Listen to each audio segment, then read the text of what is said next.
Have you ever wondered why some molasses cookies are so delightfully soft and chewy? Let's dive into the science behind it.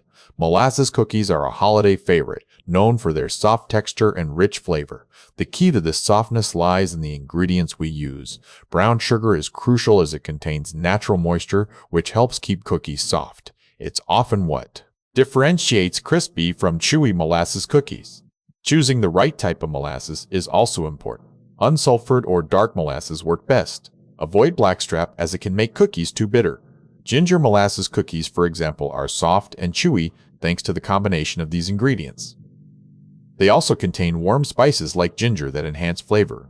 These cookies not only taste great, but are surprisingly low in calories at around 148 per cookie. They also have a long shelf life, staying soft and delicious for days.